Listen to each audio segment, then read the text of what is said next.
So as you guys know, I've been dealing with some overheating issues on my Jeep right here. And today we are finally gonna fix that, or at least I hope so. We got a new water pump. Now I know some of you guys were saying to do a compression test to make sure I don't have a leak in the head gasket, but I don't have the tools for that. And yes, I could have bought it instead of buying a water pump, but I know that I never replaced my water pump and I've had this Jeep for a long time, so why not go ahead and do it, regardless if it is a head gasket issue or if it's just a water pump. So I ended up getting this off of Rock Auto. This is a GMB brand. This was about 30 bucks on there.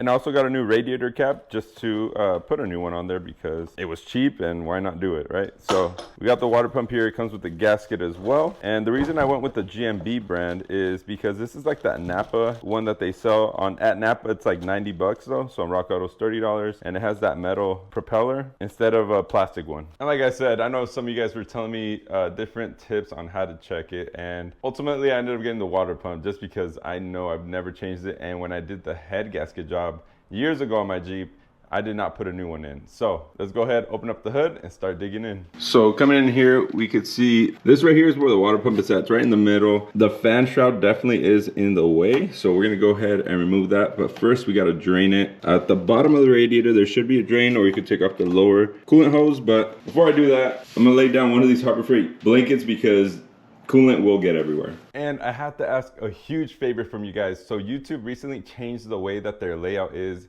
on the homepage. Now it is showing likes instead of views. If you like all the content that we make on this channel, please hit the like button. That'll help us out tremendously nowadays. So all that is appreciated. Let's go ahead and drain this radiator. So the drain is right here on the passenger side. It's a little twist piece and we are gonna probably spill coolant everywhere. And this is what it looks like. And then we're gonna have to come over here on this side and remove this clamp to remove the lower radiator hose. It's not making as big of a mess as I thought it would, luckily. I spoke way too soon. I opened up the radiator cap and then it just started shooting that way, but we're getting most of it. Okay, so I went ahead and took off most of the things to take out the radiator shroud and the fan. So I disconnected the upper radiator hose. I took off the bolts that go down here that hold the shroud in place. To be fair, I replaced my radiator like 8 years ago, so I only had 2 bolts holding that in, luckily. But now we can move it around and we should be able to take it off. It is a little bit of a pain, especially down in this area. So we might have to like slide it over a little bit and then pull it up. And I also took off the plastic intake piece that goes right here, just to make it a little bit easier.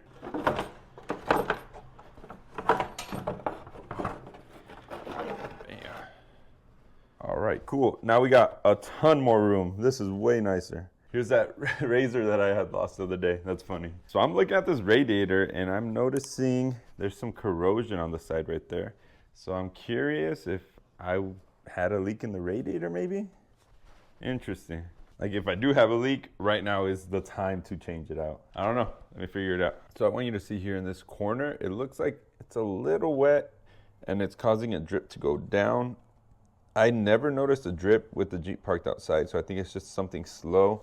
Look at the other side, and it also has that little wet spot up here. So I searched the prices for a new radiator, and honestly, it's not something that I can afford right now. So I'm just going to send it since it's a slow leak, and then just save up for a new radiator. Now there's the aluminum radiator and the stock. I personally want to run the stock. I've heard the aluminum radiator can crack. What do you guys think? Comment down below. Let me know. Should I just do the aluminum, save up for that, or just buy the stock replacement? Anyways, we're gonna continue with the water pump. We have to loosen up the belt, take that off, and then we could take off these 4 bolts and start working on removing the water pump. So I took the belt off, and now what we have to do is remove these 4 bolts right here that hold on to this pulley. I guess I should have done this before removing the belt, but it's all right. I got this DeWalt 90 right here. Put the socket on it and we got room. There we go. I love this DeWalt 90. If you guys don't have one, pick one up because they're handy in some places. Kind of like this one. And yeah, these 90s, they work with the impact. I've had this one for years and it's still working great. Now let's hope that this just comes off pretty easy. It came off. Thankfully didn't damage the broken radiator either, so it's fine. Okay, now we have access to the bolt that goes here.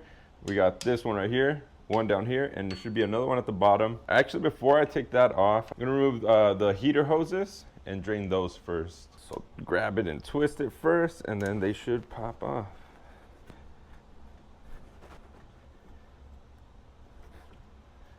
Bam. So I'm gonna take off the bolts holding in the water pump.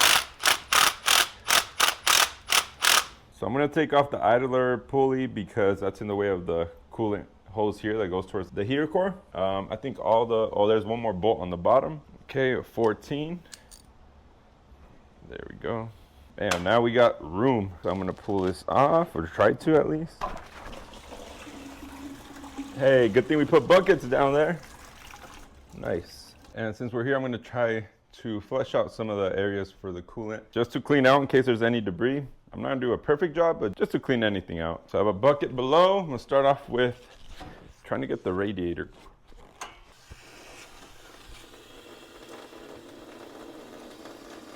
Okay, the radiator's coming out pretty clean now.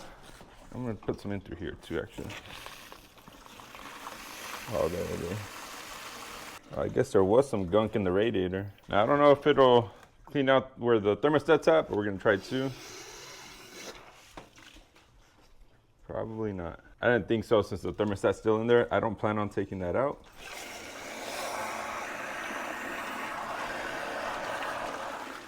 Okay, so that's coming out pretty clean. Got to do the heater hose as well. This is gonna spray everywhere, I feel like.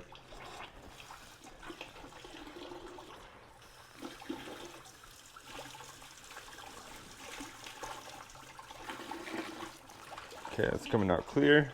So I think we should be pretty good with that. Everything looked like it was starting to come out clear. So I'm gonna call it and start putting everything back together. I mean, I got a huge mess here, but I wanna show you guys something. When I took the pump out, at first, I was like, there's no movement in the propeller. Maybe the pump is fine, you know, maybe this wasn't the issue. But then I started looking at it closer and I noticed a couple things. First, I don't know if you guys can see that center.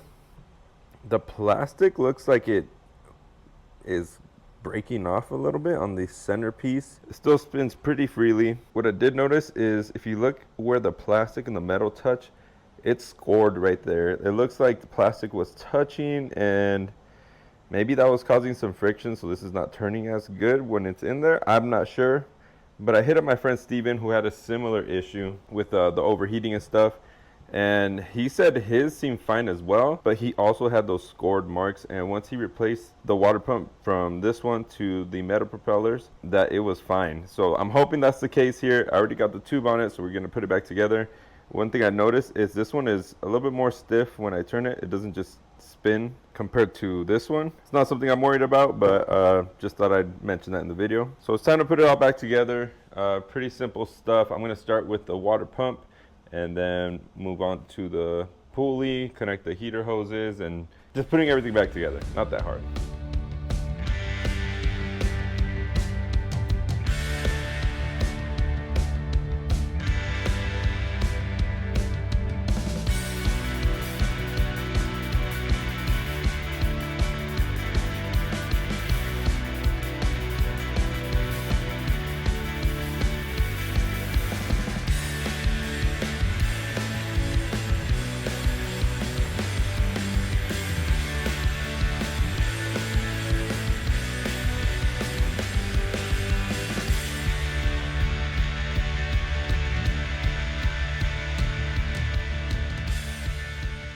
To switch to the iPhone for a second, but we have everything back together and now we're gonna start filling it up. So I'm just gonna fill it up here and then back it up into the driveway to get the angle so we can get any bubbles out. I'm not gonna record myself filling it up because that's pretty boring.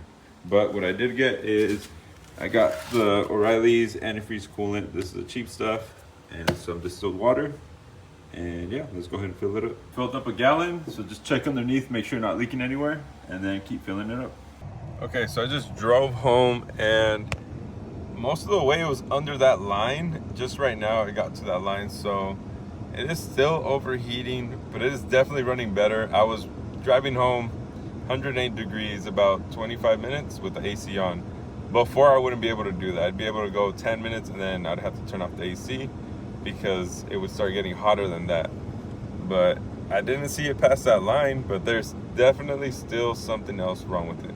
And it's also under load. Like right now I'm just sitting here idling and it is starting to cool down. So the issue is when it's under load. So unfortunately, the Jeep is still heating. It is better though. It is actually staying at a certain temperature before we just keep climbing up. So definitely needed that water pump. And this one, in my opinion, it is an upgrade, so it is worth doing. Now, since we still are overheating, what I am noticing after I drive the Jeep, I step out, I could smell coolant. So it's definitely leaking from the radiator, which is what I plan on replacing next. Now, like I said before, I'm not sure if I'm gonna go aluminum or stock, but let me know your comments down below and your experience if you have the aluminum one, because I might go that route. I'm not sure yet, but that's definitely gonna be the next thing I do on this Jeep, and hopefully after that we'll be solid. Anyways, I appreciate you guys watching the videos. I hope this video was helpful, and I'll see you guys on the next one. Peace.